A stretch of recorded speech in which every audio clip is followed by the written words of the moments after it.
ओम नमो भगवते वासुदेवाय। ओम नमो भगवते वासुदेवाय। ओम अज्ञानतिमिरनादस्य ज्ञानाञ्जनशलाकया चक्षुरुन्मिलितं येन तस्मै श्रीगुरुवे नमः। श्रीचैतन्यमनोभीष्टं स्थापितं येन भूतले स्वयं रूप कदा मह्यं ददाति स्वपदान्तिकं। वन्देऽहं श्रीगुरु श्रीयुतापदकमलं श्रीगुरुं वैष्णवांश्च श्रीरूपं साग्रजातं सहगना रघुनाथान्वितं सजीवं साद्वैतं सावधूतं परिजनसहिता कृष्णचैतन्यदेवं श्रीराधाकृष्णपादान् सहगना ललिता श्रीविशाखान्वितांश्च नमो विष्णुपादाय कृष्णपृष्ठाय भूतले श्रीमते भक्तिवेदांत स्वामिनिति नामिने। नमस्ते सरस्वते देवे गौरवाणी प्रचारिणे निर्विशेष शून्यवादी पाश्चात्य देश तारिणे वाञ्छाकल्पतरुभ्यश्च कृपा सिन्धुभ्येव च पतितानां पावनेभ्यो वैष्णवेभ्यो नमो महावदानाय कृष्ण प्रेम पदायते कृष्णाय कृष्ण चैतन्य नामिने वरितशे नमः। हे कृष्णा करुणा सिंधु दीनबंधु जगतपते गोपेश गोपिका कांत राधा कांत नमस्तुते। तप्त कांचन गौरांगी राधे वृंदावनेश्वरी वृषभानुसुते देवी प्रणमामि हरिप्रिय। जय हो श्री कृष्ण चैतन्य प्रभु नित्यानंदा श्री अद्वैत गदाधर शिवासादि गौर भक्त वृंदा। हरे कृष्णा कृष्ण कृष्णा हरे हरे हरे राम राम राम हरे हरे। हरे कृष्णा कृष्ण कृष्णा हरे हरे हरे राम राम राम हरे हरे। हरे कृष्णा कृष्ण कृष्णा हरे हरे हरे राम राम राम हरे हरे। हरे कृष्णा। आप सभी का हार्दिक अभिनंदन है। आज हम 9वें अध्याय का बचे हुए 3 श्लोक को संपन्न करेंगे और फिर सीधे 10वें अध्याय में जाएंगे। ठीक है, तो अभी तक हमने परम गुह्य ज्ञान के बारे में जाना है। भगवान के सबसे गुह्य, सबसे परम गुह्य ज्ञान, सबसे गुह्य ज्ञान क्यों है ये? राज विद्या राजगुह्यम पवित्रम इदम उत्तमम। ये सभी विद्याओं का राजा है, भगवान कहते हैं।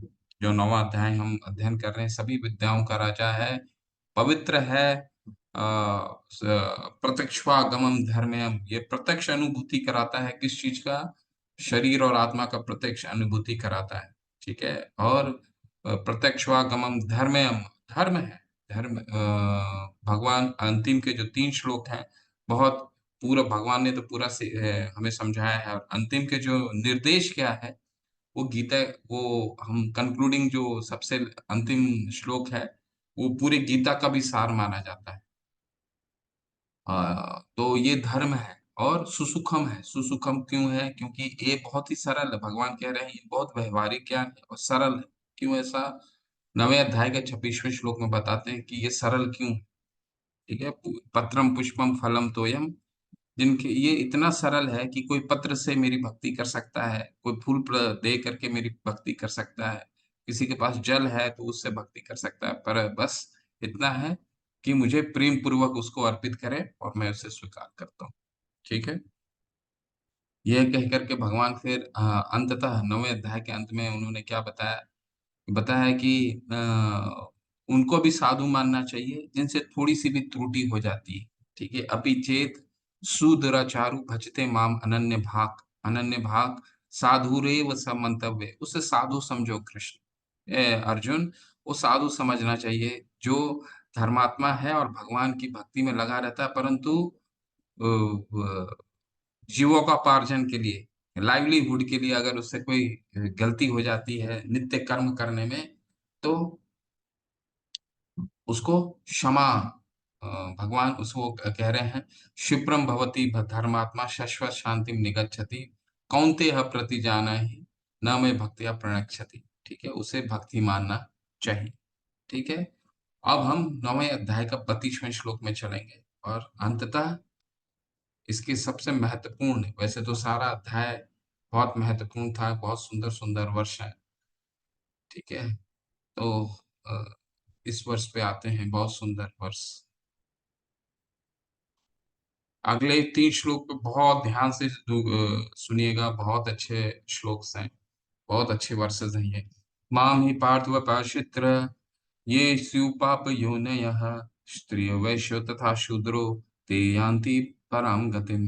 देखिए भगवान यहाँ पे बता रहे हैं कि भगवान की भक्ति जैसे सरलता तो उन्होंने बता दिया, सुसुखम कर्तुम अव्ययम, ये बहुत सुख पूर्वक संपन्न किया जाता है। लेकिन सुख पूर्वक कैसे है? सुखपूर्वक 2 ही तरीके से हो सकता है। कैसे व्यवहारिक है? पहला, इसको करना आसान हो। कैसे कोई चीज़ कैसे आसान हो सकता है? 2 ही तरीके से क्या करना आसान हो सकता है। अगर वो करना आसान हो और सभी लोग कर सकें, तो वो चीज़ आसान हो गया, ठीक है? तो करना कैसे आसान है? पत्र, पुष्प, फल या जल दे दीजिए भगवान को, बस प्रेम चाहिए।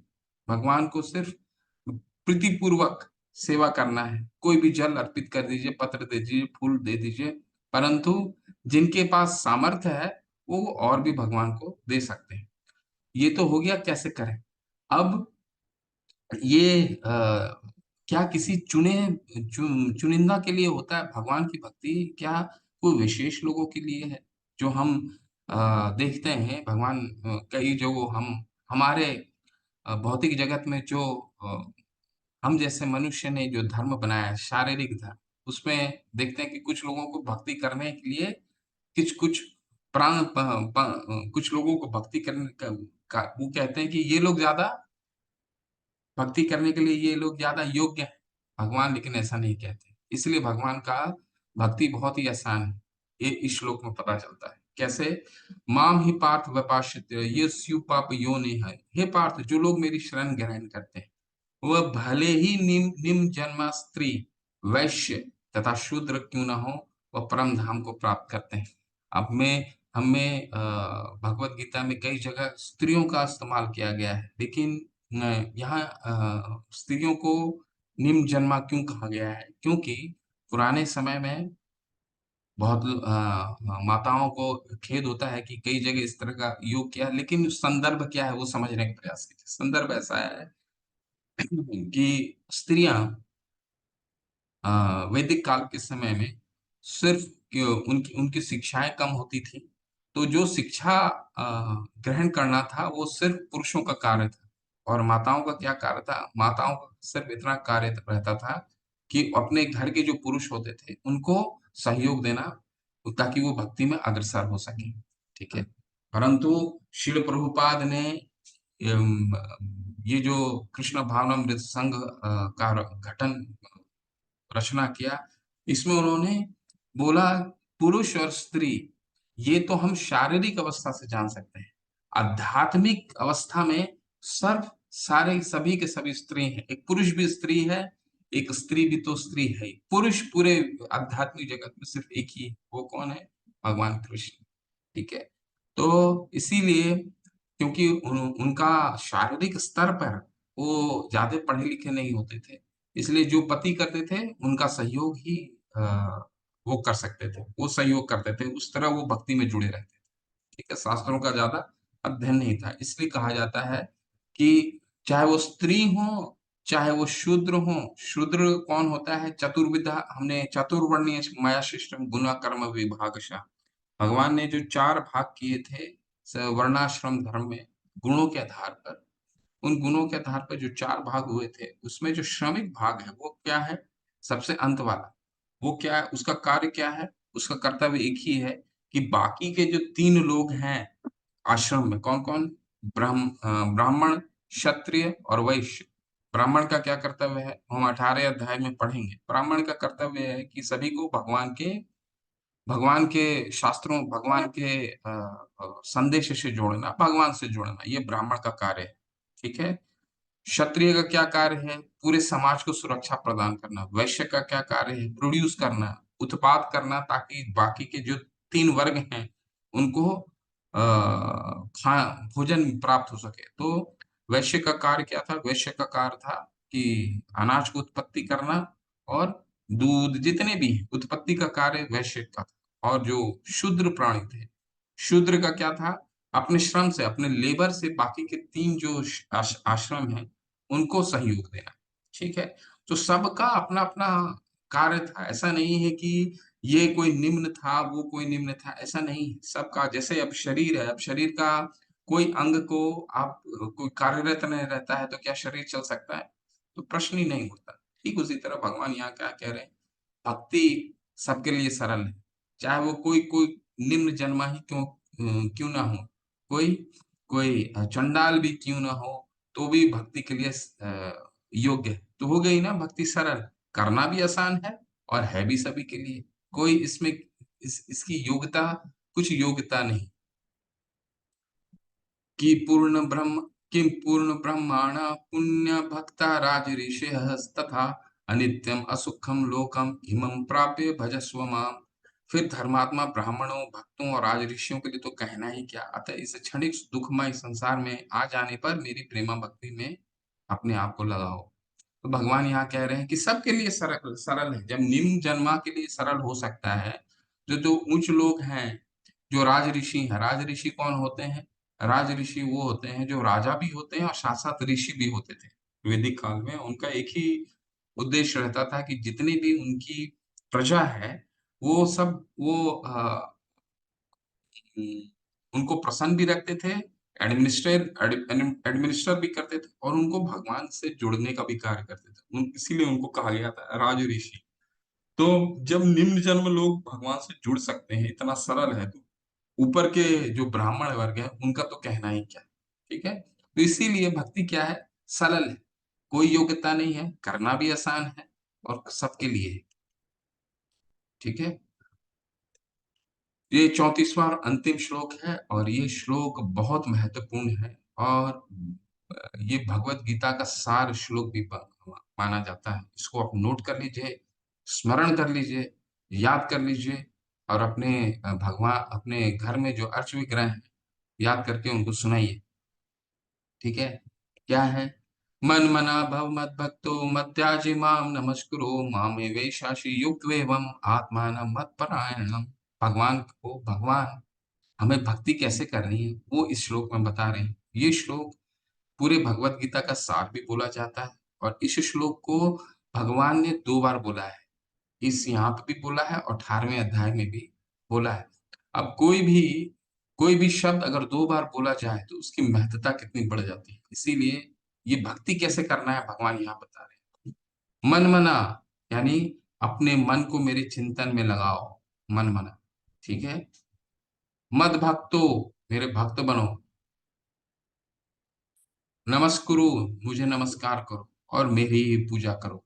इस प्रकार मुझ में पूर्णतया तलीन होने पर तुम निश्चित रूप से मुझे प्राप्त करो। भगवान ने पूर्ण रूप से हमें एक दिशा निर्देश दे दिया है कि कैसे हम भगवान को प्राप्त कर सकते हैं।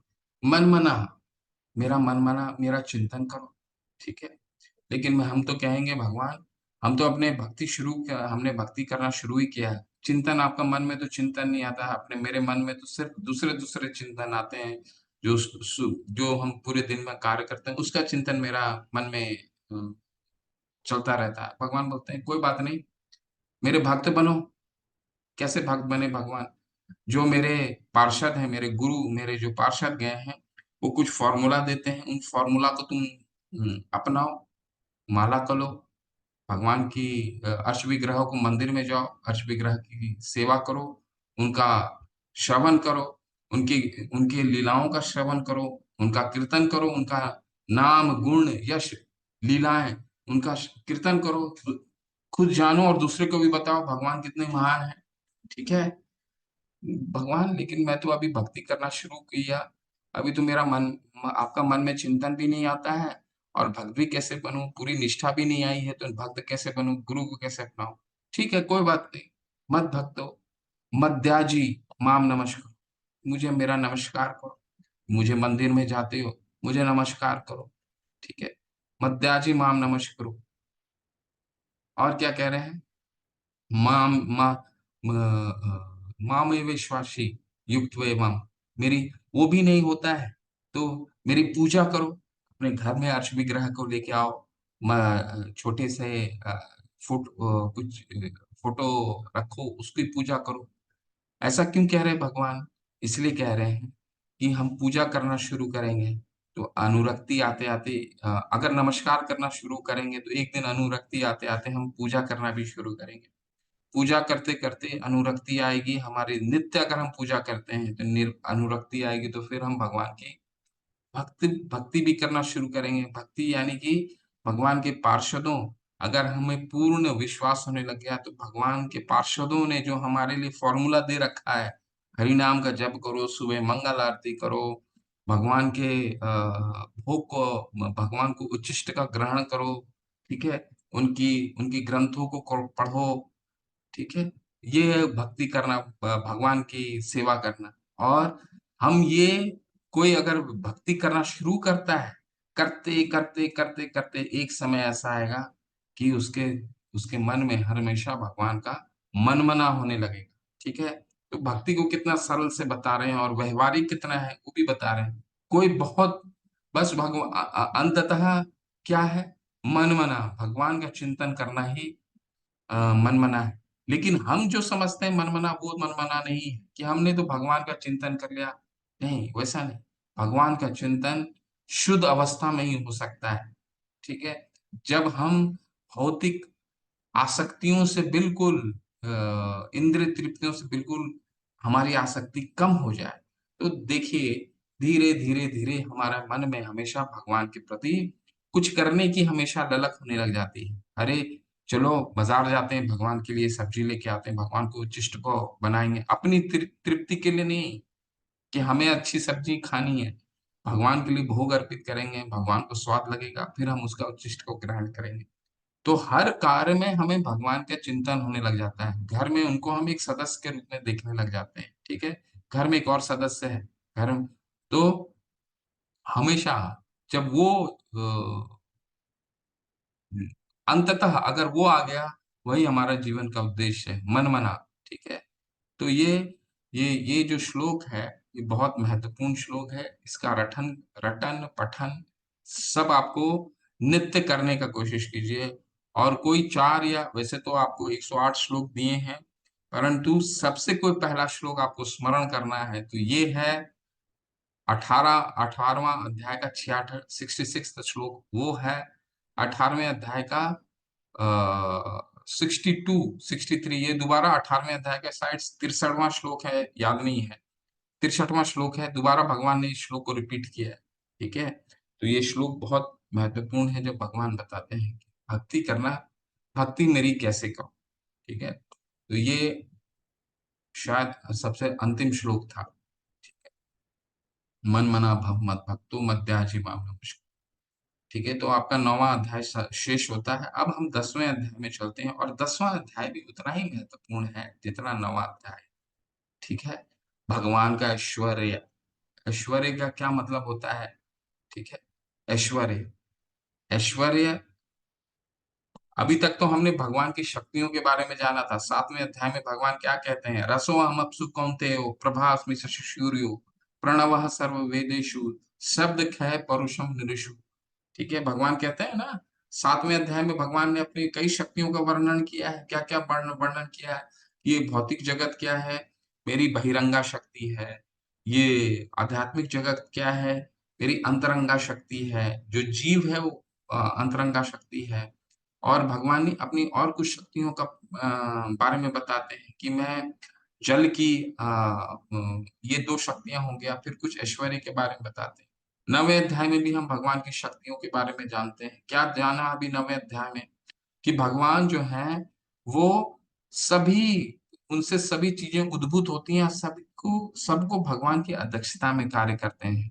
जितनी भी चलने वाले, नहीं चलने वाले जितने भी हैं, सब भगवान की अध्यक्षता में कार्य करते हैं। तो भगवान की शक्ति हुई ना, मय्या दक्षेण प्रकृति सूयते सचराचरम् हेतुनानेन कौन्तेय जगत् विपरिवर्तते। ये सारा जगत मेरी अध्यक्षता में कार्य करती है अर्जुन, चाहे वो चलने वाला हो या अचल हो, कोई जड़ व्यक्ति हो, सब मेरे अध्यक्षता में कार्य करती है। सूर्य का उदय होना, चंद्र का प्रकाश होना, ये जल, ये हवा, ये आकाश, सब मेरे अध्यक्षता में करती है। भगवान की शक्ति है। अब जो 10वें अध्याय में इससे एक कदम आगे ऐश्वर्य, ठीक है? ऐश्वर्य और शक्ति में क्या फर्क है, आगे समझेंगे। शक्ति का मतलब होता है, मान लीजिए आपका मित्र है, वो बहुत अच्छे ओहदे में काम करता है, एक आईएएस ऑफिसर है, तो उसकी शक्ति क्या हो गई, विभाग में वो बहुत शक्तिमान है, बहुत तरह के आपके कार्य करा सकता है, वो उसकी शक्ति होगी। ऐश्वर्य क्या हुआ उसका, वो एक अच्छा मित्र है, अच्छा स्वभाव है, वो एक अच्छा पुत्र है, एक अच्छा व्यवहार है उसका, वो ऐश्वर्य है। पढ़ने में तेज था, वो एक ऐश्वर्य है। तो अभी तक हमने शक्ति देखा, अब हम ऐश्वर्य को देखेंगे। ऐश्वर्य बहुत सुंदर है। श्री भगवान उवाच भूय एव महाबाहो शीनु मे परमं वचः यत एहं प्रियमाणाय वक्ष्यामि हित कामया। श्री भगवान ने कहा, हे महाबाहु अर्जुन, और आगे सुनो, चूंकि इसलिए मैंने ये जो 9वां अध्याय है का 3 श्लोक में हम लोग पिछले, मैं आपको पिछले गुरुवार को भी पढ़ा सकता था, 3 बचे हुए थे। मैंने जानबूझ के 3 श्लोक इसलिए नहीं पढ़ा है ताकि हम 9वें अध्याय और 10वें अध्याय में जोड़ करके हम पढ़ सकें। ठीक है। भगवान ने अंततः क्या कहा, मन मना भव मत भक्तो मध्याजी, मेरे मेरे में हमेशा चिंतन करो। अब अर्जुन पूछेंगे, आपने तो बता दिया भगवान कैसे कि मेरे में चिंतन करो, चिंतन करूं कैसे। तो अब 10वें अध्याय में हम पढ़ेंगे भगवान अपने ऐश्वर्यों पर चिंतन करने के लिए। ठीक है, अर्जुन पूछेंगे मैं चिंतन कैसे करूं, तो भगवान अपने उसी को 9वें अध्याय में जो बताया है उसको और विस्तार से ऐश्वर्य के बारे में बताएंगे। उनको कौन समझ सकता है उसके बारे में समझेंगे। देखिए पहले अध्याय में पहले श्लोक में क्या है, क्योंकि तुम मेरे प्रिय सखा हो अतः मैं तुम्हारे लाभ के लिए ऐसा ज्ञान प्रदान करूंगा जो अभी तक मेरे द्वारा बताए गए ज्ञान से श्रेष्ठ होगा। तो भगवान ने ये जो चीज है, ये जो लाइन है, ये पहली बार नहीं बोला है, 7वें में भी बोला है, 9वें में भी बोला है कि ये तो मेरा परम गुह्य ज्ञान है, इसको जानने के बाद कोई श्रेष्ठ और कुछ जानने के लिए श्रेष्ठ नहीं रहेगा। तो आपके मन में ये प्रश्न आता होगा, अरे भौतिक जगत में तो सब श्रेष्ठ कोई एक ही चीज हो सकता है, बार बार भगवान कह रहे हैं श्रेष्ठ है। तो अध्यात्म भौतिक जगत में कोई एक चीज श्रेष्ठ हो सकता है, परंतु आध्यात्मिक जगत में सभी चीजें श्रेष्ठ होती हैं। इसलिए 7वां अध्याय भी श्रेष्ठ है, उसको जानने के बाद कुछ जानने का शेष नहीं रहेगा। 9वां भी श्रेष्ठ है, 10वां भी श्रेष्ठ है। इसीलिए सभी श्रेष्ठ है आध्यात्मिक ज्ञान। भगवान के ज्ञान को देखिए देवतागण भी नहीं समझ पाते हैं, क्यों ऐसा है वो समझिए। न मैं विदुम सूरगण, बहुत सुंदर वर्ष है, इसको अच्छे से आप सुनिए आज। खासकर आज 10वां अध्याय का 8वां, ये पूरे अध्याय में जो 4 श्लोक हैं वो पूरा अध्याय का स्तंभ है, और चतुश्लोकी गीता कहा जाता है उसको। वो 8, 9, 10 और 11 इस पे कंसंट्रेट करके सुनिएगा। इसके बाद ऐश्वर्य जब आएगा तो मैं आपको पीपीटी से ऐश्वर्य के बारे में बताऊंगा, वो शॉर्ट में कर लेंगे। भगवान को कौन नहीं समझ पाता, देखिए यहाँ पे बता रहे हैं भगवान, न मैं विदुम सुरगाणाम प्रभवम न महर्षि अहम आदि देवाणाम महर्षिणाम च सर्वशः। ना तो देवता गण मेरी उत्पत्ति या ऐश्वर्य को जानते हैं और ना महर्षि गण ही जानते हैं, क्योंकि मैं सभी प्रकार से देवताओं महर्षियों का भी कारण स्वरूप उद्गम हूं। देखिए कितना महत्वपूर्ण है। हम कहते हैं देवता पूजन, हम और भगवान यहाँ कह रहे हैं देवता और महर्षिगण तो मुझे जान ही नहीं पाते। ऐसा क्यों भगवान कह रहे हैं, सोच करके देखिए। क्योंकि यहाँ कह रहे हैं भगवान मेरे से ही इनकी उत्पत्ति होती, इसीलिए। अब इसको कैसे समझें, मान लीजिए कि एक पुत्र है या पुत्री है जो एक पिता का पुत्र या पुत्री है। ठीक है, तो पिता का पुत्र या पुत्री क्या पिता के बारे में जान सकते हैं? नहीं जान सकते हैं, जब तक कि पिता उनको स्वयं नहीं बताते हैं अपने बारे में। नंबर एक। नंबर दूसरा, उनकी माता पिता के बारे में नहीं बताती। नंबर तीसरा, जो उनके पिता के जितने जानकार हैं, चाहे वो सगे संबंधी हो चाहे मित्र ना हो, वही पुत्र या पुत्री को उनके पिता के ऐश्वर्य के बारे में बता सकते हैं। ठीक, तो यही 3 सोर्स है। इसके अलावा पुत्र या पुत्री कैसे जानेगा अपने पिता के बारे में? ठीक उसी तरह भगवान से जिनकी भी उत्पत्ति होती है, जब तक इन 3 चीजों के द्वारा नहीं जानेगा तब तक कैसे है? कौन? भगवान उनको स्वयं नहीं बताए, यानी कि गीता के माध्यम से। दूसरा, उनकी माता, माता कौन हुई? जितने भी हम भगवान ने शास्त्र दिए हैं, उनको माता, शास्त्रों को माता, माता कहा जाता है, स्क्रिप्चर्स। सगे संबंधी कौन हो गए? भगवान के पार्षद, यानी हमारे गुरु वर्ग।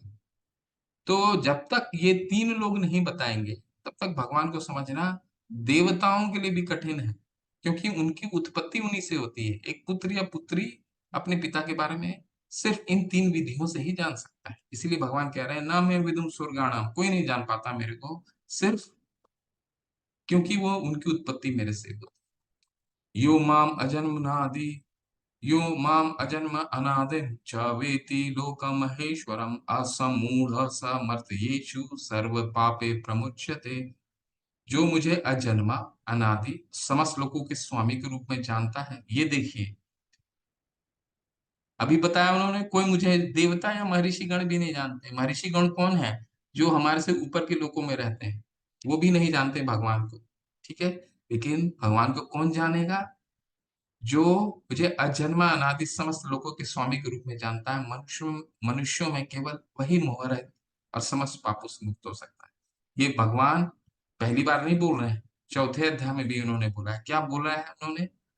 जन्म कर्म च में दिव्यम यो वेति तत्वतः तक्त्वा देहम पुनर्जन्म नेति मामिते सो अर्जुना। जो मेरे जन्म और कर्म, मुझे सामान्य पुरुष जो नहीं समझता है, मेरे जन्म और मेरे कर्म को, दिव्यता को समझता है, वही मुझे समझ सकता है। और सातवें अध्याय में भी यही चीज बोला। क्या बताया वहां पे? कि ऐसे करोड़ों मनुष्यों में बिरला ही मुझे कोई समझ पाता है। ठीक है, तो बिरला ही भगवान को कोई समझ पाता है। यहाँ पे भगवान,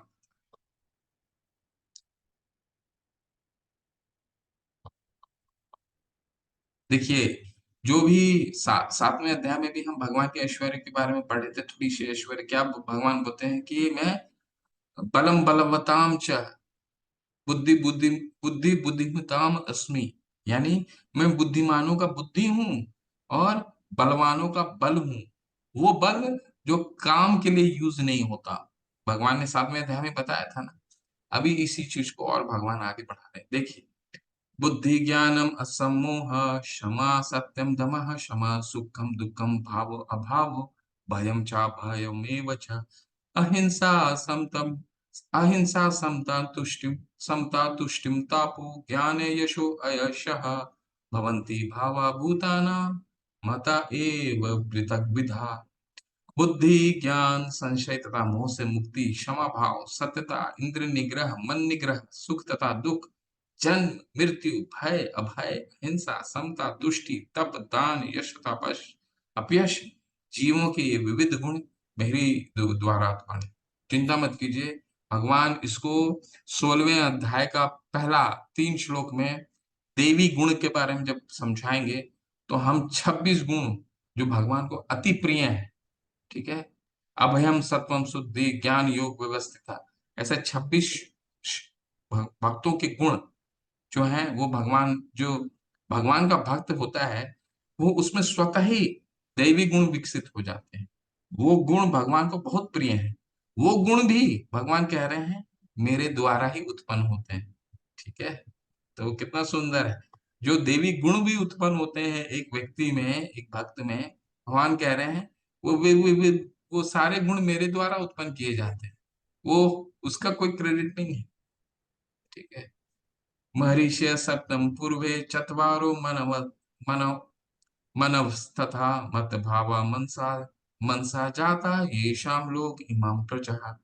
सप्त ऋषि गण तथा उनसे भी पूर्व 4 अन्य महर्षि एवं मनु सब मेरे मन से उत्पन्न हुए हैं, और विभिन्न लोकों में निवास करने वाले सारे जीव उनसे अवतरित हो रहे हैं। देखिए, सप्त ऋषि गण, भगवान पहले थे। अगले श्लोक में हम पहुंचने वाले हैं, 8वां श्लोक। वहां से भगवान, वैसे तो 9वें अध्याय में उन्होंने बता दिया है, अहम आपके फोन में पितामह। काम लगा देंगे। म्यूट रखिए प्लीज।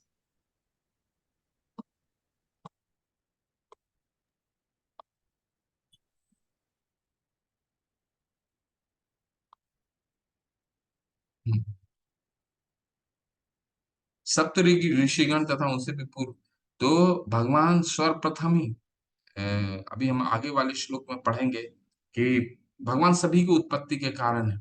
सप्त ऋषिगण कौन थे? सबसे पहले ब्रह्मा जी के 4 पुत्र उत्पन्न हुए। कौन कौन है? सनक, सनंदन, सनातन और सनत कुमार। इसके बाद मनु, मनु प्रकट हुए। मनु कहाँ, मनु कौन होते हैं?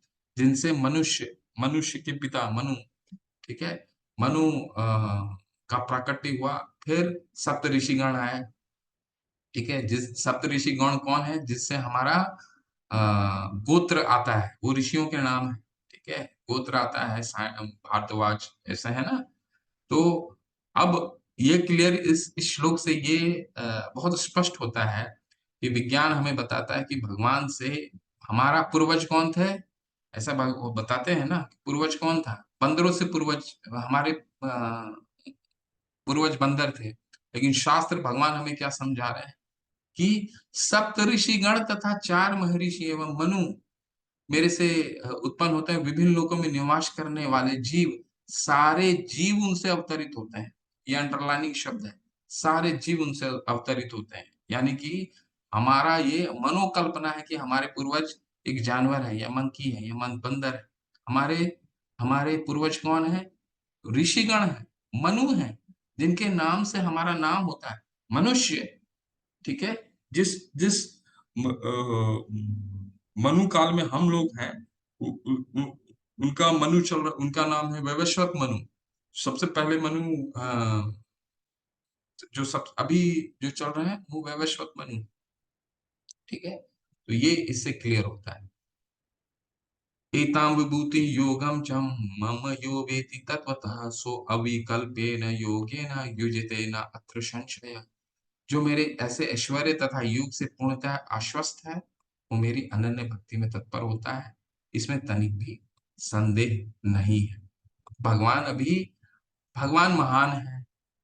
भगवान कैसे महान है, हमें आज के अध्याय में समझ में आएगा, ठीक है। अभी तक तो भगवान की शक्तियों के बारे में हमने जान लिया कि भगवान से बहिरंगा शक्ति है, ये भौतिक जगत भगवान से बनता है, भगवान से उत्पत्ति, सभी चीजों की उत्पत्ति होती है, तो भगवान तो महान है। लेकिन महान कैसे हैं, ये उनके ऐश्वर्य से पता चलता है। आपके मित्र महान है क्योंकि वो एक आईएएस अफसर बन के, मान लीजिए, परंतु वो महान तो पता चल गया वो महान, लेकिन वो महान कैसे हैं, उनका ऐश्वर्य क्या है, वो एक अच्छे इंसान है। वो चरित्र आज भगवान बताएंगे, तो हमें पता चलेगा कि हम किस भगवान के किन ऐश्वर्यों पे अपना चिंतन कर सकते हैं, ठीक है। चलिए, अब ये चतुर्श्लोकी गीता आ रहा है। ये चतुर्श्लोकी गीता, देखिए, एक बहुत, अपने नोटबुक आपने ले रखा है तो नोटबुक में लिख लीजिए। 3 चीजें बहुत महत्वपूर्ण हैं किसी भी शास्त्र का, कि क्या? संबंध ज्ञान, अभिधेय और प्रयोजन। ये 3 शब्द इस्तेमाल, ये जो 3 शब्द हैं बहुत महत्वपूर्ण है। संबंध ज्ञान, कोई भी शास्त्र में संबंध ज्ञान जरूर में उल्लेख होना चाहिए। कोई भी संबंध का क्या मतलब है, हमारा और भगवान का क्या संबंध है, ये संबंध ज्ञान हो गया, ठीक है। प्रयोजन, प्रयोजन का मतलब है कि हम कुछ भी कर रहे हैं आध्यात्मिक जीवन में, उसका अंततः उद्देश्य क्या है, लक्ष्य क्या है, एम क्या है, ऑब्जेक्टिव क्या है, उसको कहते हैं प्रयोजन। अभिधेय, अभिधेय का क्या मतलब है, हम क्या क्रिया कर रहे हैं, क्या प्रक्रिया कर रहे हैं, जिसे जो हम अपने ध्येय तक पहुंच सके।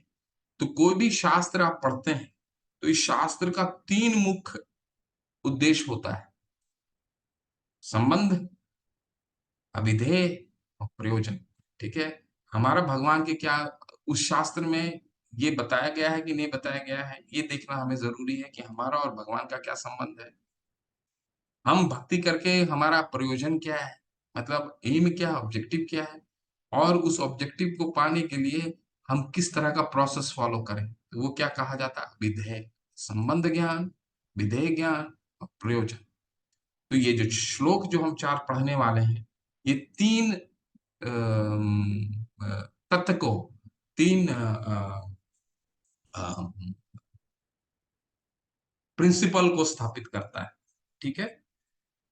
सबसे पहला प्रिंसिपल क्या है? सबसे पहला प्रिंसिपल है अहम की संबंध ज्ञान, हमारा और भगवान का क्या ऐसा कोई जो ऐसा कुछ भगवान यहाँ नहीं बताने वाले जो पहले नहीं बताया, परंतु अब एक जगह बता रहे हैं 4 चीज़ों को, 3 चीज़ों को।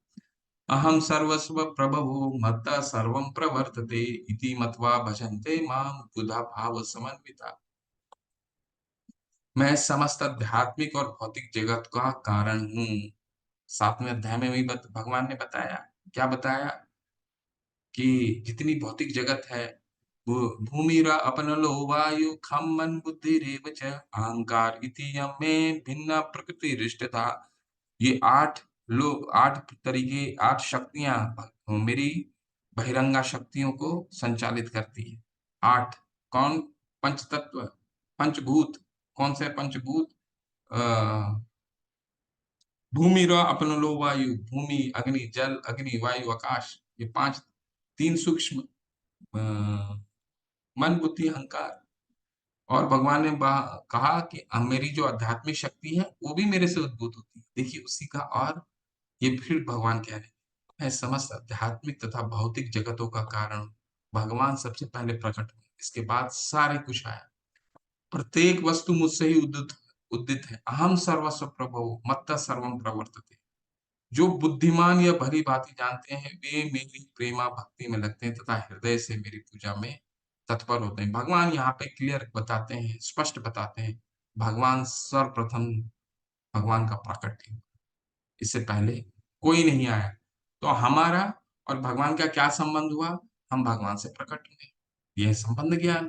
ठीक है। और नीचे के बहुत 2-3 श्लोक, इसको तात्पर्य को अच्छे से पढ़िए, जहां भगवान अहम सर्वस्व प्रभुओं का और विस्तार से किन किन शास्त्रों में लिखा गया है। देखिए, वेद नारायण उपनिषद में लिखा गया है, ब्राह्मण्यो देवी देव की पुत्र, देव की पुत्र कृष्ण ही भगवान है। नारायण नारायण उपनिषद में है। दूसरा क्या है? ये बहुत सुंदर श्लोक है। एको एको वे असिन ब्रह्म ब्राह्मण न ईशानो न नापो नागन अस्मिन न नाग अग्निस्मो नई में शा पृथ्वी न क्षत्राणि न सूर्य। सृष्टि के प्रारंभ में केवल भगवान नारायण थे। वे ब्रह्मा थे, न शिव, न अग्नि थी, न चंद्रमा, नक्षत्र, नक्षत्र न सूर्य। ठीक है। तो भगवान सबसे पहले आते हैं। 10वें अध्याय के जो अंतिम श्लोक है, उसमें हम 3 विष्णुओं के बारे में चर्चा करेंगे। ठीक है। पुरुष जो इस पूरे भौतिक जगत के उत्पत्ति का और पालन का कारण बनते हैं। ठीक है। सबसे पहले भगवान उत्पन्न होते हैं, फिर बाकी का सृष्टि निर्माण के लिए वो अपने पुरुष अवतार के रूप में आते हैं। वो हम सबसे अंतिम श्लोक में उस पर चर्चा करें। परंतु यहाँ पे कहने का क्या तात्पर्य है? भगवान सर्वप्रथम ईश्वर परम कृष्ण अना अम, अनादि आदिर गोविंद सर्व कारण कारण ईश्वर परम कृष्ण सच्चिदानंद विग्रह अनादिरादिर गोविंद सर्व कारण कारण। भगवान सभी कारणों के कारण है। क्यों सभी कारण के कारण है? क्योंकि सबसे पहले आया ना। जब जो व्यक्ति सबसे पहले आता है, उसके बाद ही तो सब सारे कारण आते हैं। हमारे माता पिता, हम किसके, हमारे कारण कौन है? हमारे माता पिता। हमारे माता पिता के कारण कौन है? उनके माता पिता। और उनके माता पिता का कौन कारण है? उनके माता पिता। और जो श्रृंखला जाकर के जहां संपन्न होता है, जहां से शुरुआत होता है, उसके कारण है भगवान। क्योंकि वो आदि कारण है, सबसे पहले वो है। ठीक है। तो हमारा और भगवान का क्या संबंध हुआ? हम भगवान से उत्पत्ति होते हैं। भगवान सभी चीजों के अधिष्ठाता है। सभी चीजों उनसे उत्पत्ति होती है। ठीक है। तो ये हो गया संबंध ज्ञान। अगर हम जान जाते हैं कि भगवान सभी चीजों की अधिष्ठाता है, तो हमारा उद्देश्य क्या हुआ? भगवान ये उद्देश्य भी यहाँ क्लियर कर दिया है। क्या उद्देश्य है? वे मेरी प्रेमा भक्ति में लगते हैं तथा हृदय से पूरी तरह मेरी पूजा कर में तत्पर हो जाते हैं। जो ये जान गया कि हम सबके पिता वही हैं, सर्व कारण कारण है, तो हम भगवान फिर उनकी उनसे ही प्रेम करेंगे। ठीक है। ठीक है। क्योंकि वही प्रेम प्रेम के अग्र सोर्स हैं। अगर वो खुश हो गए, तो बाकी उनके जितने उनसे कारण हैं, सारे खुश हो जाएंगे। ठीक है। तो हमारा उद्देश्य क्या हुआ जीवन का? भगवान से प्रेम। तो ये उन्होंने एंड ऑब्जेक्टिव भी, प्रयोजन भी बता। ठीक है, तो अभी अगले श्लोक में भगवान अभी प्रोसेस फॉलो करना है। प्रोसेस क्या है? कैसे हम भगवान को की भक्ति प्राप्त कर सकते हैं? तो भक्ति ये जान गया कि भगवान सभी चीजों की उत्पत्ति का कारण है, तो उसका क्या करता है? मच्चित्ता मद्गत प्राणाम बोधयन्तः परस्परम कथयन्तश्च माम नित्यं तुष्यन्ति च रमन्ति च।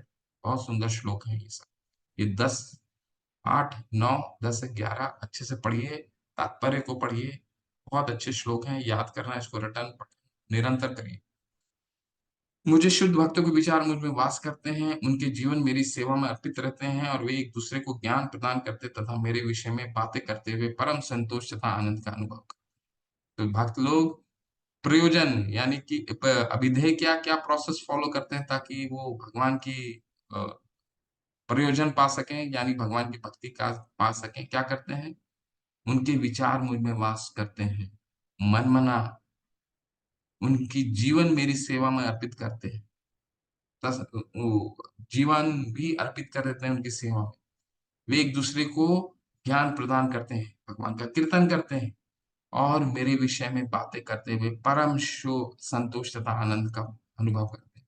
उनके मन में, भगवान के मन में, जब तक हम भक्ति तक के स्तर में भगवान का भक्त पहुंच जाता है, तो मन में जितनी भी ग्रंथियां हैं, जितनी भी क्वेश्चंस हैं, जितने भी संशय हैं, सब धीरे धीरे धीरे धीरे धीरे धीरे धीरे संपन्न हो जाता है। क्यों?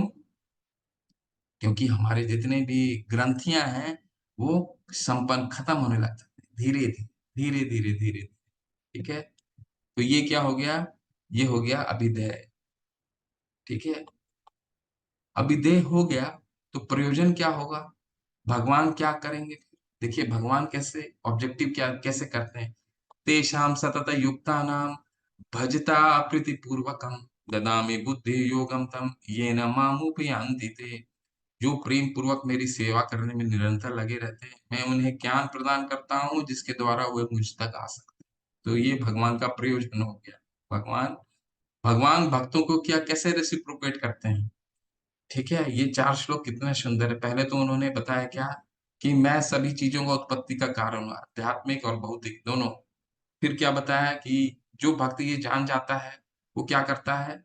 मच्चित्ता मद्गत प्राणाम बोधयन्तः परस्परम कथयन्तश्च माम नित्यं तुष्यन्ति च रमन्ति च। मेरे बारे में हमेशा बातें करता है, मेरे बारे में चिंतन करता है और एक-दूसरे से ज्ञान बाँटता है और खुश रहता है, आनंद रहता है। तुष्यन्ति च रमन्ति च, खुश रहता है। मैं उसके साथ कैसे रेसिप्रोकेट करता हूँ? भगवान कह रहे हैं, ऐसे भक्तों को मैं ज्ञान प्रदान करता हूँ, जिसके द्वारा वो मुझ तक आ सकते हैं। ठीक है? गीता जो भगवान को जानना चाहता है, भगवान की भक्ति में लीन है, हो सकता है शुरू में कुछ चीज़ें समझ नहीं आए, चिंता मत कीजिए, उसका दायित्व तो भगवान ले रहे हैं। क्यों? भगवान कह रहे हैं, ददामि बुद्धि योगम तम, उसको मैं ज्ञान दूँगा, उसको मैं बुद्धि दूँगा। ठीक है? तो हम सबों के हृदय में कहीं न कहीं भगवान को जानने का एक उद्देश्य रहा है, सुनने का उद्देश्य रहा है। तभी भगवान कहीं न कहीं से कुछ लिंक दे देते हैं, जानने का तरीका समझा देते हैं, बुद्धि दे देते हैं, ददामि बुद्धि योगंतम। ठीक है? तो भगवान क्या करते हैं? किसी तरह बुद्धि दे देते हैं ताकि वो हम भगवान तक रास्ता दिखा देते हैं। रास्ता दिखाना भी क्या हुआ? बुद्धि देना हुआ ना? तो ये भगवान बुद्धि देते हैं। और क्या करते हैं भगवान भक्तों के लिए? देखिए, तेषाम् अनुकंपार्थम् अहम अज्ञानं जनं तमः नाश आत्मभावस्तु ज्ञानदीपेन भास्वतः। बहुत सुंदर है। मैं उन पर विशेष कृपा करने के हेतु उनके हृदय में वास करते हुए ज्ञान का प्रकाशमान दीपक के द्वारा अज्ञान जन्य अंधकार को दूर कर। जिन भक्तों को जिन भक्तों को कुछ चीजें समझ जो पढ़ नहीं पाते, अगर लेकिन फिर भी भगवान कहते हैं कि ऐसे अगर मेरी भक्ति में रत है, तो उसके ज्ञान का प्रकाशमान दीपक के द्वारा अज्ञान जन अंधकार को दूर करता हूँ। जो अज्ञान है हमारे हृदय में, भगवान दीपक जला करके उसको भी दूर करते हैं। तो महाप्रभु चैतन्य महाप्रभु एक बार क्या हुआ, दक्षिण भारत गए प्रचार प्रसार करने के लिए। तो एक भगवत एक भक्त मिला उनको, तो भक्त क्या था, भगवत गीता पढ़ रहा था और बहुत रो रहा था। महाप्रभु जब देखे, उनको सामने से जा करके उन्होंने देखा, तो भक्त जो था वो किताब को उल्टे पकड़ा हुआ था, उल्टे पकड़ के रो रहा था। तो बड़े विचलित हो गए। महाप्रभु बोले, अरे तुम रुदन रुदन क्यों कर रहे हो, क्यों रो रहे हो? तो बोला, प्रभु मेरे गुरु ने बोला है गीता का पठन करो, तो लेकिन मुझे तो पढ़ना ही नहीं आता। तो फिर भगवान बोलते हैं, चैतन्य महाप्रभु बोलते हैं कि अरे जब पठन नहीं आता तो तुम फिर रो क्यों रहे हो? तो बोलते हैं, प्रभु मुझे समझ तो नहीं आ रहा कि भगवत गीता में इसमें लिखा क्या है, परंतु एक चीज मुझे समझ में आ गया कि इसके जो चित्र में है, भगवान जो है वो अनंत कोटि ब्रह्मांड के जो नायक है, वो एक मनुष्य के रथ का सारथी बने हुए हैं। ठीक है। तो महाप्रभु चैतन्य फिर बोलते हैं कि तुम्हें हो सकता है ज्ञान नहीं मालूम हो, परंतु भगवान ने तुम्हारे हृदय में वो दीपक जला दिया है। तुम समझ में आ गया कि भगवान, जो शास्त्र का गुह्य क्या है, कृष्ण को भगवान के रूप में हमें समझना, उनसे प्रेम विकसित करना। तो वो जो भक्त था, भगवान कृष्ण को भगवान समझ गया था और उनसे प्रेम भी विकसित हो गया था, जिसके कारण वो रुदन कर रहा था कि इतने ब्रह्मांड के नायक एक सारथी बने हुए हैं। ठीक है।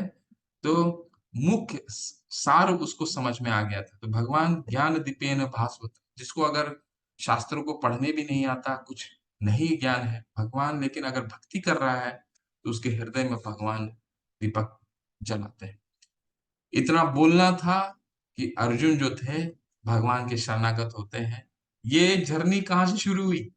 दूसरे अध्याय के 7वें श्लोक से शुरू हुआ, जब अर्जुन कहते हैं कि कृपया करके मुझे बताइए, कार्पण्य दोषोपहता स्वभाव पृच्छामि त्वां धर्म सम्मूढ़ चेता शिष्य यत शेषयात निश्चितम ब्रूहि तन्मे शिष्यस्तेहं शान्ति माम त्वां प्रपन्नम। अर्जुन कहते हैं कि मैं अपनी कृपण दुर्बलता के कारण सब कुछ भूल चुका हूँ, अपना कर्तव्य भी भूल चुका हूँ, क्या करना है, नहीं युद्ध करना है, नहीं करना है, मुझे कुछ नहीं स्मरण है। अब मैं आपके शरणागत हूँ और आपका शिष्य हूँ। आप मेरे लिए जो शेषकर है वो बताइए। भगवान ने वहां से शुरू किया और अब तक वो बता चुके हैं कि अहम सर्वस्व प्रभु, मेरा संबंध भक्तों के साथ क्या है, भक्त मेरे साथ क्या व्यवहार करते हैं, मेरे बारे में हमेशा चिंतन करते हैं, मैं उनके साथ कैसा करता हूँ।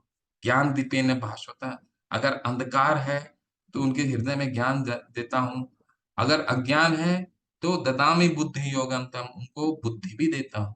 भगवान इस तरह रेसिप्रोकेट करते हैं। इतना सुनना था कि अर्जुन आप भगवान के शरण ग्रहण करते हैं। देखिए क्या कह रहे हैं।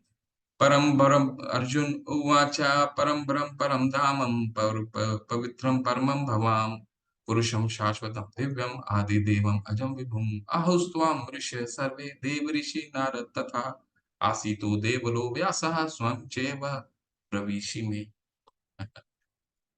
अर्जुन कहते हैं, आप परम भगवान, परम धाम, परम पवित्र, परम सत्य है। भगवान को परम के रूप में स्वीकार करते हैं। आप नित्य, दिव्य, आदि पुरुष, अजन्मा तथा महानतम है। नारद, असित, देवल तथा व्यास जैसे ऋषि आपके इस सत्य की पुष्टि करते हैं और अब आप स्वयं भी मुझसे प्रकट कर रहे हैं। तो अर्जुन देखिए कितना अच्छे से बताया कि आप भगवान हैं, क्योंकि आपने मुझे अपने से प्रकट किया है। लेकिन अर्जुन अपने इस तत्व को स्वयं नहीं कह रहे हैं, वो अपने इस तत्व को ऋषिगण महर्षियों के तत्व के साथ स्थापित करने का प्रयास कर रहे हैं। क्योंकि कोई ये सोच सकता है कि अरे अर्जुन तो कृष्ण का मित्र है, इसलिए कृष्ण को चाटुकारिता करने के लिए उसने भगवान को कृष्ण कृष्ण को भगवान बना दिया। लेकिन अर्जुन यहाँ क्या कह रहे हैं, ये मैं अकेला नहीं कहता हूँ, ये महर्षि लोग, कौन कौन महर्षि लोग, नारद, असित, देवल और व्यास जैसे ऋषिगण भी आपको परम के रूप में स्वीकार करते हैं। तो अर्जुन क्या है, शास्त्रों और महर्षियों का भी साक्ष्य प्रस्तुत करते हुए भगवान को परम के रूप में स्वीकार करते हैं। ठीक है। सर्वमेतदृतं मन्ये यन्मा वै वदसि केशव नहि ते भगवन् व्यक्तिं विदुर्दुवा न दानवा। हे कृष्ण, आपने मुझसे जो कुछ कहा है उससे मैं पूर्णतया सत्य मानता हूँ। देखिए, भगवान अपने गुरु को किस तरह स्वीकार करना है, गुरु के पूर्ण शरणागत कैसे होना है, भगवत गीता का ज्ञान किस तरह ग्रहण करना है, ये हम इसीलिए कहते हैं अर्जुन क्या है हमारे हमारे लिए अर्जुन के मार्गदर्शन में ही हम गीता को समझ सकते हैं। अर्जुन कैसे सबसे पहले वो शरणागत हुए दूसरे अध्याय में, और अब भगवान को परम के रूप में स्थापित एक्सेप्ट कर रहे हैं, और क्या कह रहे हैं, मैं मुझसे आपने मुझसे जो कुछ कहा है उसको सत्य मानता हूँ। हे प्रभु, ना तो देवतागण ना असुरी गण आपको स्वरूप को समझ सकते हैं। ये तो हमने दूसरे श्लोक में भी पढ़ा था कि जब तक भगवान का कोई भक्त नहीं होगा, भगवान को नहीं समझ सकता है। तो अर्जुन उसी चीज को दोहरा रहे हैं। स्वयमेवात्मनाम स्वमेव आत्मनात्मनं वेत्थ तत्त्वं पुरुषोत्तमः भूतभावन भूतेश देवदेव जगत्पते। हे परम पुरुष, हे सबके उद्गम, हे समस्त प्राणियों के स्वामी, हे देवों के देव, हे ब्रह्मांड के प्रभु, निसंदेह एकमात्र आप ही अपने आप को अपनी अंतरंगा शक्ति से जानने वाले हैं। तो भगवान की जो भक्ति कर सकता है वही भगवान को समझ सकता है। वक्तुम अर्हसि अशेषेण दिव्या हित हितात्म विभूतयः या भी विभूति लोकान इमाम त्वम वाप्य तिष्ठसि। कृपया करके विस्तार पूर्वक मुझे अपने उन देवी ऐश्वर्यों के बारे में बताएं जिनके द्वारा आप समस्त लोकों में व्याप्त हैं। अब भगवान ऐश्वर्यों के बारे में बताना शुरू करेंगे। अब तक भगवान की सर्वोच्चता को भगवान ने अपने स्थापित किया, ये बहुत सुंदर अभी तक चल रहा था। भगवान ने बताया मुझे कोई नहीं समझता, ना देवता गण समझ सकते हैं, ना ऋषि गण समझ सकते हैं, सिर्फ अनन्य भक्ति के द्वारा मैं समझा जा सकता हूँ। इसके बाद भगवान ने 10 का 8, 9, 10 और 11 4 श्लोक चतुर्श्लोकी गीता बताया। संबंध ज्ञान, अभिधेय, प्रयोजन को स्थापित किया। ठीक है, संबंध क्या है कि हम जितने जीव और भगवान का संबंध, जीव भगवान की उत्पत्ति, भगवान सभी के उत्पत्ति के कारण है, वो हो गया संबंध ज्ञान।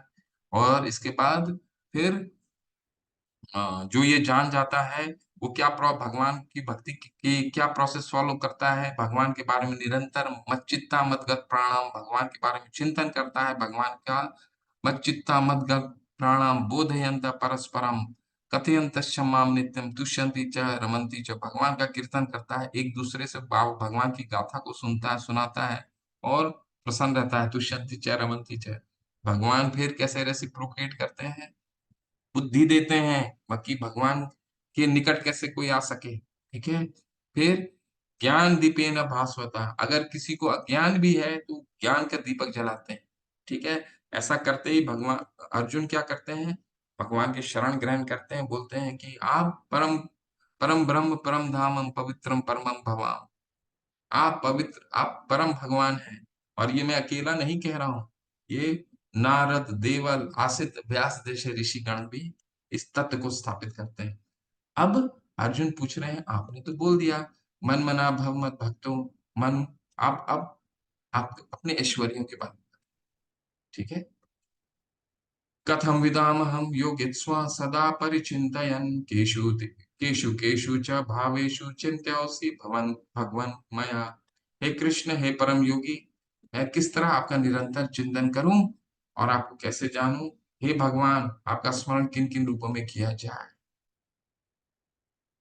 विस्तरेणात्मनो योगम विभूति च जनार्दन भूय कथय तृप्तिः शृण्वन्तो नास्ति में अमृतम। बहुत सुंदर है।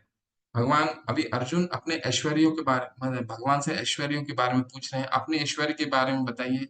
आपने तो 9वें अध्याय में 34वें श्लोक में बोल दिया मन मना मेरे में चिंतन करो, तो आप में आपके किन ऐश्वर्यों में चिंतन करो। ठीक है, तो यहाँ कह रहे हे जनार्दन, आप पुनः विस्तार से अपने ऐश्वर्यों तथा योग शक्ति का वर्णन करें, मैं आपके विषय में सुनकर कभी तृप्त नहीं होता, क्योंकि जितना ही आपके विषय में सुनता हूँ, उतना ही आपके शब्द अमृत को चखना चाहता हूँ। भगवान का भक्त, भगवान का वाणी को, भगवान की कथाओं को, भगवान की लीलाओं को बार-बार, बार-बार सुनने के लिए ललाहित रहता है। बोर नहीं होता कि भगवान का कीर्तन अगर भौतिक गाना एक बार बॉलीवुड सॉन्ग एक बार बज गया या हॉलीवुड सॉन्ग एक बार बज गया, आपको कितना ही प्रिय हो, वो 1 बार, 2 बार, 4 बार, 15 बार, 20 बार, 25 बार, पच कितना बार सुनेंगे, ठीक है? तो एक ना एक बार समय ऐसा आएगा कि हम उससे थक जाएँगे और बार सुनने का मन नहीं करेगा। परंतु भगवान का कीर्तन, भगवान का गीत, भगवान की लीलाओं का, भगवान का गुण, रूप, लीला जितना श्रवण करें, उतना ही और सुनने की इच्छा होती। वयं तु न वृतप्याम उत्तम श्लोके विक्रमे श्रीनिवतां रसज्ञान स्वादु स्वादु पदे पदे। आपकी बार आपका जितना सुनता हूँ उतना स्वादु स्वादु पदे पदे और स्वाद लेने का मन करता है और स्वाद लेने का मन करता है। ऐसे नैमिषारण्य के ऋषिगण कहते हैं, ठीक है? शिव श्रीनिवतां रस ज्ञान, क्योंकि रस प्राप्त इतना रस है कि और सुनने का मन करता है और सुनने का मन करता है। ऐसा अर्जुन कह रहे हैं। इसलिए ऐश्वर्य के बारे में बताइए।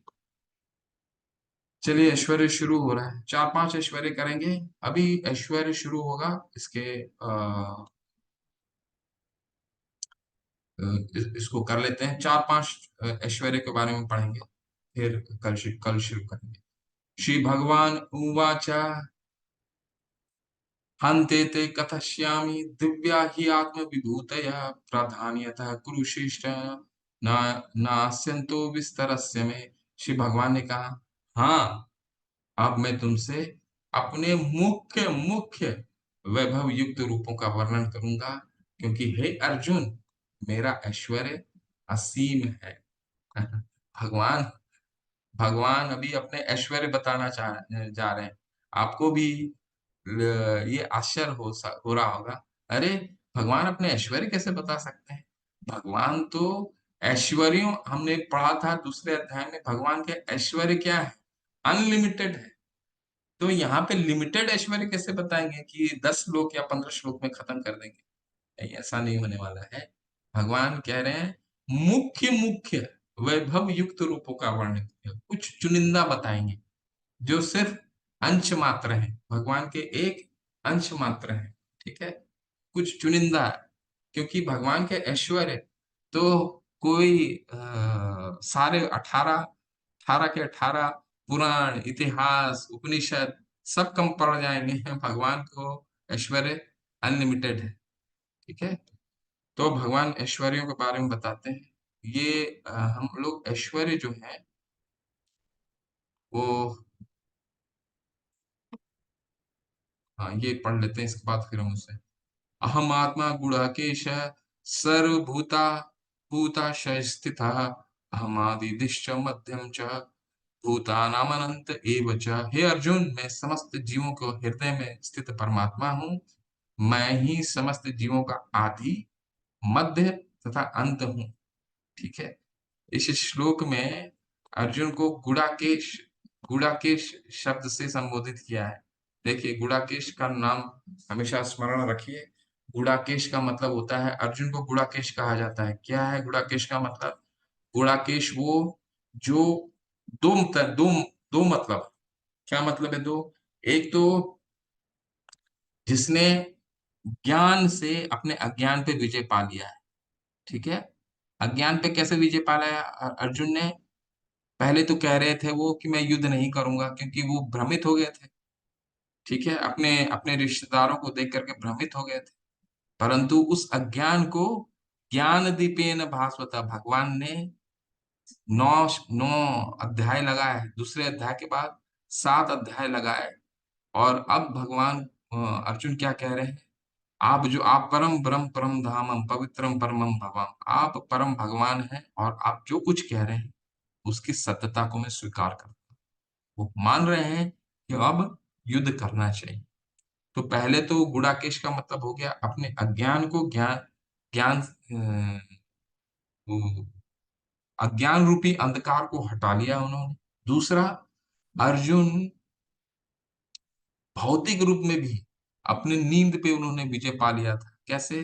12 वर्ष जब 12 वर्ष उनका जब वनवास था और 1 वर्ष अज्ञातवास, तो उसमें उन्होंने बिल्कुल नहीं सोए थे और तपस्या किया था उन्होंने, और इतना तपस्या किया था कि शिव जी भी प्रसन्न हो गए थे और अपना पराजय स्वीकार करके उन्होंने अपना पाशुपतास्त्र दे दिया।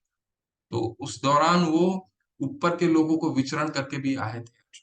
ठीक है? तो अर्जुन आध्यात्मिक दृष्टिकोण से भी अज्ञान पे विजय प्राप्त कर लिया था उन्होंने, और भौतिक दृष्टि से भी अपने नींद पे विजय प्राप्त कर, ठीक है? तो ये हो गया आपका। इसके बाद अभी विभूति शुरू नहीं हुई है। हाँ, यहाँ से अभी 21वां से लेकर के 39 श्लोका 21 टू 39 ये विभूति हम कल करते हैं, ठीक है? फिर कुछ ज़्यादा बचना नहीं, क्योंकि ये विभूति हम एक पीपीटी के माध्यम से पढ़ेंगे, एक सारांश में इसको पढ़ने का प्रयास करेंगे, ठीक है? भगवान कहेंगे क्या? मैं आदित्यों में विष्णु हूँ, प्रकाशों में तेजस्वी सूर्य हूँ, मारुतों में मरीचि तथा नक्षत्र में चंद्रमा हूँ। ऐसे करके भगवान अपने विभूतियों के बारे में बताएँगे। और ये विभूति का क्या अर्थ है? ऐश्वर्य। ऐश्वर्य का क्या मतलब? जैसे मैंने बताया कि भगवान के किन रूप की, हम शुरू में तो भगवान पे मनमना नहीं हो सकता, ठीक है? तो कैसे करें? कैसे हम प्रकृति में कैसे भगवान को मनमना कर सकता हूँ, ठीक है? तो भगवान क्या करेंगे? सबसे जो बेस्ट है, जो तुम सबसे बेस्ट देख रहे हो, वो बेस्ट जो है, वो मैं हूँ। सूर्य का तेज मैं हूँ। ठीक है?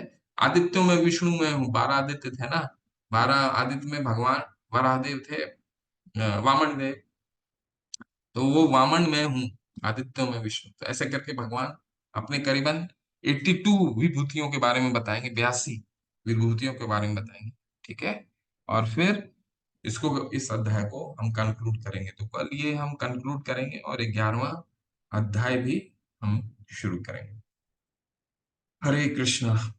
जगत गुरु श्री प्रभुपाद की जय। किन्हीं का कोई संशय है, प्रश्न है तो पूछ सकते हैं। आप लोग अपने असाइनमेंट्स को कंप्लीट करते रहिए। असाइनमेंट्स बहुत जरूरी हैं। 10वां अध्याय, 11वां अध्याय शुरू होने वाला है, और फिर 12वां अध्याय भी अ, हो जाएगा। इसके बाद आपका 2 सेक्शन खत्म हो जाएंगे, फिर अंतिम सेक्शन रह जाएगा। तो आपने असाइनमेंट्स जो भी हैं वो असाइनमेंट्स को कंप्लीट कर लीजिए, और फिर अगले लेवल में आइए। अगले लेवल में और 3 किताबों का, देखिए 5 लेवल का कोर्स होता है, ठीक है? पहला लेवल आपने किया, दूसरा लेवल में भगवत गीता यहीं संपन्न नहीं होने वाली है, और भी आपने 2 लेवल में और इस भगवत गीता को पढ़ेंगे, ठीक है? तो ये भगवत गीता अभी पढ़ेंगे। तीसरे लेवल में आप जाएंगे तो 3 और बहुत मुख्य ग्रंथ हमारे आचार्यों के, 3 और मुख्य ग्रंथ जो गुह्य भक्ति में ही आधारित है, वो उसका अध्ययन होगा। भक्ति रसामृत सिंधु, जिसको नेक्टर ऑफ डिवोशन भी बोला जाता है, ईशोपनिषद और उपदेशामृत, ये 3 किताबें पढ़ी जाएंगी। ईशोपनिषद उपनिषद का एक छोटा सा, तो लेवल 3 में वो कथा, वो पढ़ाई होगा। लेवल 4, फिर जो लेवल 3 पास करके लेवल 4 जाते हैं, भगवत गीता दोबारा वहां पे हॉरिजॉन्टल स्टडी होगी, ठीक है? वर्टिकल स्टडी होगा। वर्टिकल मतलब पीपीटी प्रेजेंटेशन और वर्टिकल स्टडी से होगा, बहुत अच्छा वो स्टडी है। तो वो 3 किताबें प्लस भगवत गीता दोबारा चौथा लेवल में है। और 5वां जो लेवल है वो है भक्ति शास्त्री का लेवल, वो सबसे हायर लेवल होता है, जहाँ पे आप 3 चारों किताबों को फिर दोबारा पढ़ते हैं। तो जो भी कुछ समझ अभी नहीं आता है, कोई बात नहीं, पढ़ते रहिए, पढ़ते रहिए। प्रभुपाद कहते हैं कि मिनिमम, कम से कम भगवत गीता को समझने के लिए हमें 6 बार पढ़ना पड़ेगा। 6 बार कहते हैं पढ़ना पड़ेगा, तब भगवत गीता को थोड़ा सा हम समझ पाएंगे। वैसे तो ये जीवन भर अध्ययन करने की ग्रंथ है, क्योंकि भगवान के गीत है। तो कम से कम 6 बार हम पढ़ेंगे, तब हमें भगवान के संदेशों का थोड़ा सा हम समझ आएगा, ठीक है? तो इस तरह से आप अपने असाइनमेंट्स को कंप्लीट कीजिए। कोई संशय है? किन्हीं को कोई प्रश्न है तो कर सकते हैं।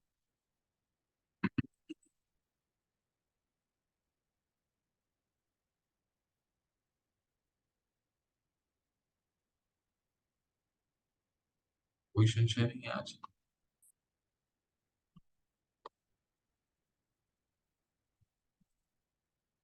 ठीक है।